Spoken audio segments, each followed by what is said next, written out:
And welcome back, folks, to the Layman's Podcast, your show where we invite experts to break down their work on controversial topics.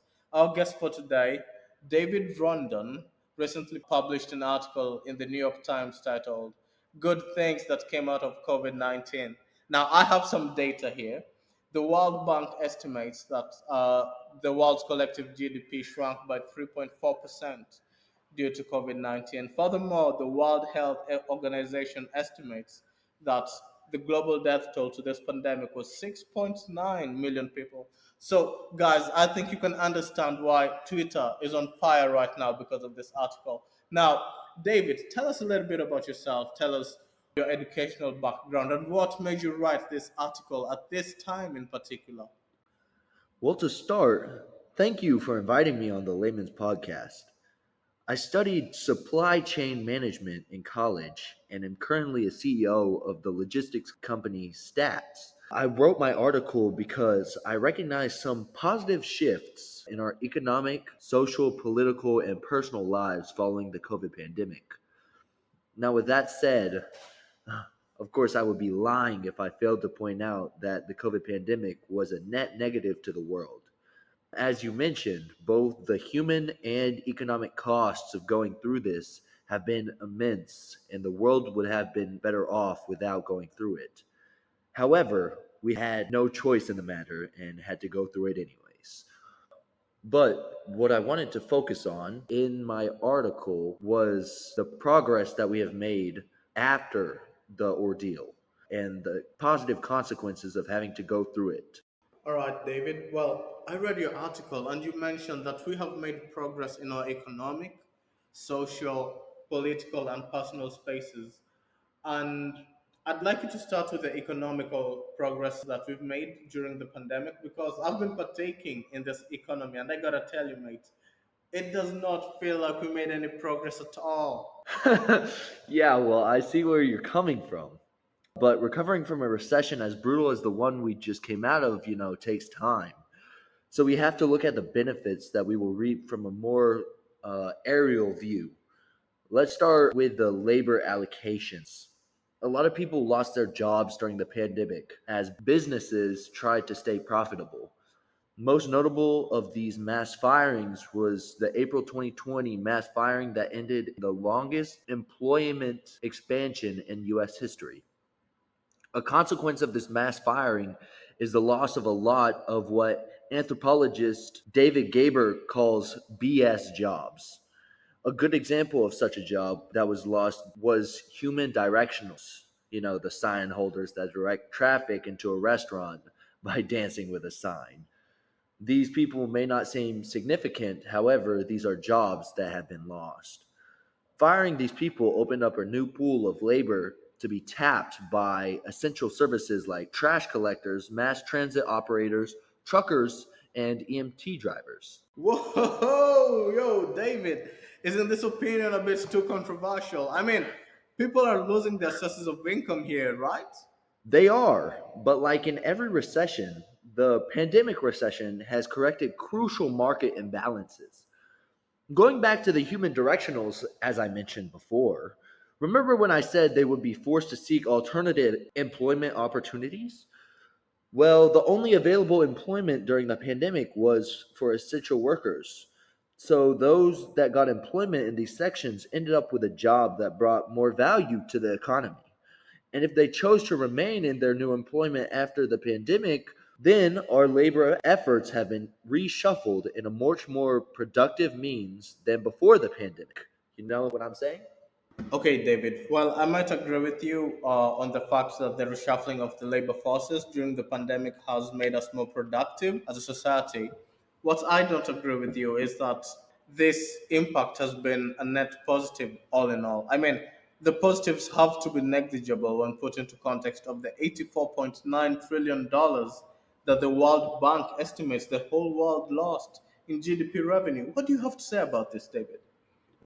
Yeah, well, despite the fact that teleconferencing being around for at least a decade before the onset of the pandemic, with Skype being the best example of this, most people couldn't even comprehend the idea of working from home before the pandemic, despite the fact that roughly 6 in 10 Americans say that their work could be done from home. Due to the lockdown regulations put in place by the government in an effort to combat the COVID virus, businesses were forced to encourage their employees to start working from home during this period. So, did the work from home trend stop? Did it reverse after the pandemic's effects were lifted, after the regulations were lifted, after we, in essence, beat COVID 19? Because I find it really hard to believe that all these companies, these multi billion-dollar companies, would be willing to pay for office spaces that they do not use and go on a loss for that. So, did it reverse, or are people still working from home? Well, you're not wrong. There has been a return to conventional working spaces and offices since the COVID threat was neutralized. But as you pointed out, this is less out of choice and more out of the fact that businesses tend to sign long leases with the buildings where their offices are located and are thus legally required to pay rent. However, once these leases expire, I wouldn't be surprised to see more people return back to working from home. After all, a 2022 Pew Research survey showed that most people would rather work from home if given the option, anyways. Now, you mentioned labor reassignment and remote working as some of the benefits that cropped out of us going through the pandemic. Aside from these two developments, do you see the economy changing in any other way, or at least evolving in more positive ways as we recover from the pandemic? Well, yeah, another interesting, predictable shift has been that people now save more than they did previously. This is because the pandemic has taught people of the importance of a rainy day fund.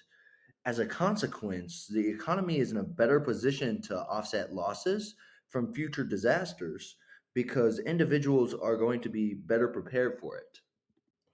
Now, if people are saving more of their income, I can't help but notice that this means that people are spending less in the economy. Wouldn't this lead to a lower GDP? I mean, it feels like a double edged sword, doesn't it? Yes, it kind of is a double edged sword, but the flip side of that bargain is that in order to save more, people are less likely to be impulse buyers. And impulse buying and buying things you don't need to replace perfectly functional but older things you own is called the Diderot effect.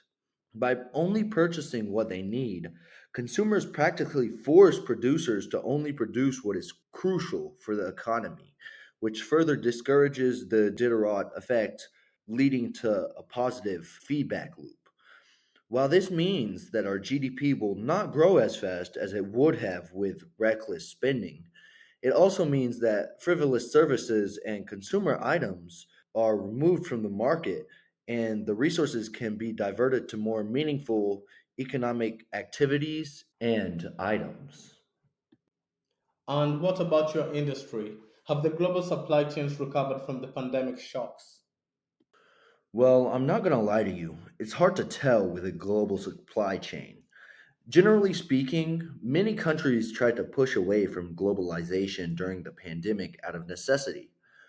However, telling if the fractured links in the supply chain have yet to recover because the world has decided against globalization or because of the war in Ukraine has been difficult. It's still too early to judge on the state of the supply chain at the moment. All right, then, we'll hold out and see how things play out in the supply chain sector in the future. In the meantime, I would like us to talk about how the social and political spheres of our lives were influenced by the pandemic. In your article, you wrote, and I quote, "The pandemic has shown us the very best and the very worst of humanity, almost as if we were the ones on the petri dish, and it was it being the coronavirus in this case, was the microscope." That that is a powerful statement. Would you care to explain what you meant by this? No, I wouldn't mind at all. I'll start off with how the pandemic forced us to take to teleconferencing and the virtual world for meetups. The main goal of this shift was to adhere to the strict socializing that many governments expected of their citizens. However, an unintended positive consequence of this was that the world became more accessible to everyone. E learning, corporate meetings, and even recreational events like concerts were suddenly streamed or hosted on Zoom, allowing for people who couldn't otherwise make it due to disabilities, time constraints, and geographic barriers such as immigration control to partake in these events. And it's more than just Zoom. Telemedicine and telehealth saw a massive increase during the pandemic, and it is the sector that has most retained the shift to the virtual world. Now, people can book doctor appointments and even consult with them online, which has hastened the speed in which we diagnose and treat diseases. It has even contributed to increased cooperation between doctors, which means that people no longer have to travel to distant hospitals just to get treatment. Their local doctor can simply consult a more experienced international doctor on how to proceed with a given treatment. Wow, that's impressive. I didn't know about all of the advancements that the health industry was making. I only noted the increased appreciation for nurses in hospitals during this time. Yeah. I have some stories I can tell you about those times, David. I have some stories, but we're running out of time, so I'm gonna ask you this instead. Your article was titled "Good Things That Came Out of COVID," but while talking about the social progresses we made as a species, you wrote, "The pandemic showing us the worst of humanity." Don't you think there is a bit of miscommunication between the theme of your article and this section of that article? Actually, not at all. I think the pandemic and lockdowns were crucial in exposing some injustices that plague us in the modern world. Perhaps the most visible injustice that was exposed during this pandemic was the racial disparities in everything. It first started with the anti Asian hate that followed the then president's remarks on COVID being a Chinese virus. The amount of violence shown to Asians and Asian Americans during this time was abhorrent to say the least. This might be because people thought that it originated out of the Wuhan lab in China, but that's aside from the point. Then, as the virus tightened its hold on our country, it plainly revealed the inequality from the quality of healthcare different races receive to how food insecurity plagues the African American community. There is now hard empirical evidence on this fact because of the pandemic. Wait, if the pandemic brought about all these injustices, doesn't this mean that the pandemic was bad in this case? No, I don't think that at all. I think the first step in addressing an issue is acknowledging its existence. COVID did not bring about how we structure and treat different racial groups in our country. It simply peeled back the curtain and made us stare down at our work. We now have the numbers to prove that there is systematic racial discrimination, at least in our medical and nutrition sectors, thanks to COVID. We should now use this data to pass policies that help us address this issue, deep rooted in our country. Ah, I can see the nuances now. I see where you're coming from. In essence, what you're trying to tell us is that COVID was not the cause of racial disparity in the U.S. It simply was the lens that made us see it. Nice take over there. And what about the more personal gains you wrote about in your article? So far, we've looked at the issues that affect us as a collective, but I'm willing to bet that on a more personal level, there was more hurt than gain for the average person. Well, you're not wrong. As I mentioned at the start of this interview, many people lost their lives, and even more people lost their source of livelihood. My goal in writing this article was not to deny or cheapen these experiences. It was to simply highlight the little benefits that we gained from going through the pandemic. On a personal level, we have seen people wash their hands more regularly and wear masks during flu season. These little steps protect these people from diseases that would find their way into their bodies had they not done this. It was COVID that instilled this behavior in us. Furthermore, during the lockdowns, people got to spend more time with their families at home. This means that a lot of family ties were strengthened during this period, and that has to count for something. Then there was that massive wave of people trying to improve themselves, either by using their newfound time to read books or take up forgotten hobbies. If these habits stuck with the people who took them up, then it goes without saying that their lives have been enriched by the pandemic. So there you have it, folks. David was kind enough to come to our show today to shed more light on his controversial article. And I hope that those of you listening have come out of it with more knowledge on what David was trying to say in his article. So, David, do you have any closing remarks? Well, first of all, again, thank you for having me on. It's been a pleasure talking to you. The world would have been better off without having to go through COVID. My article was not meant to dispute this fact. What it's meant to do is remind us that despite all the storm that we went through, there were little silver linings that we would not have seen without going through this ordeal.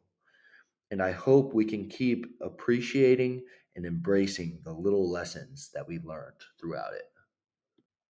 And it's a wrap, folks. David, I want to thank you one last time for coming to the podcast today.